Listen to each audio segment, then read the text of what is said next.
Hi, everybody. It's Ellen, and I'm going to talk to you today about one of my favorite subjects, and that is the vaginal orgasm, also known as a G spot orgasm. Most women never experience a G spot orgasm because they are not familiar with the G spot in itself. And most men also do not know where the G spot is. So when they're having intercourse with their female partner, they go right past it. And instead of using the part of their penis that is most effective in rubbing and stimulating that area, they're using the shaft, or I should say, the shaft of their penis is rubbing up against it. So the G spot is a phenomenal area of the vagina. It feels like lumpier tissue. It could be about the size of a dime, or it can swell to the size of a quarter. It is within the wall of the vagina.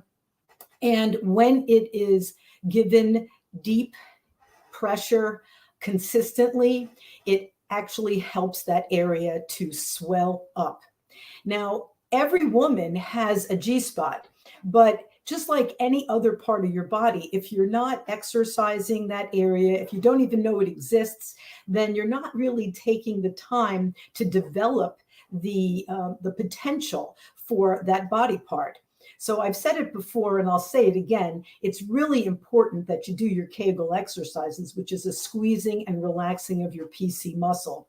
If you do about 300 of those during the course of every day, you have absolutely set yourself up to have a phenomenal, explosive, and satisfying G-spot orgasm.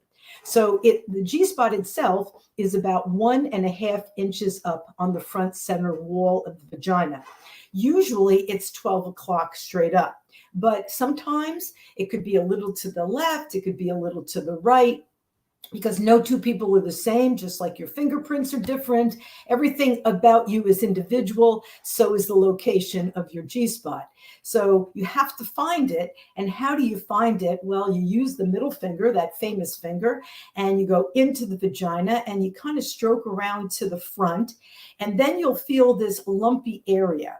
If it feels uncomfortable when you push on it, that is the G spot. And it's uncomfortable because it's right in front of the urethra. And when you press on it when you're not excited, it actually feels uncomfortable. But once you have prepared the area, and how do you prepare the area? You do your Kegel exercises.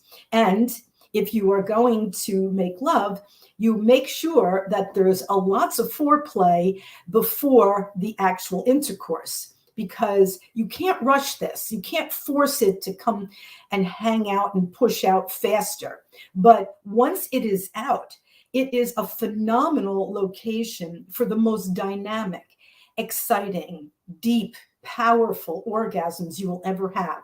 And they are multi-orgasms. In other words, once you are stimulating the G spot, you can have one after another orgasms for an hour if you know what you're doing. I'm not saying that everybody should strive for that, because that would be pretty intense. But why not go for 10? You absolutely can go for 10.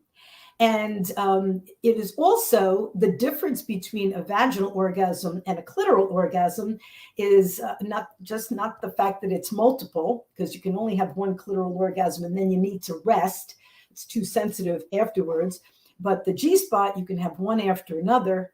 Also, you've had a G spot orgasm when you ejaculate fluid.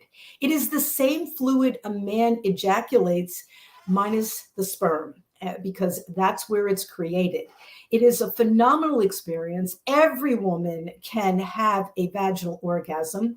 And if you join me again for this series, I'm going to teach you exactly how to have it, how to develop it, how to make it happen. Whether you have a partner or you're on your own, everyone deserves this phenomenal pleasure that is inherent in the body within the vagina. So thank you so much for joining me this week.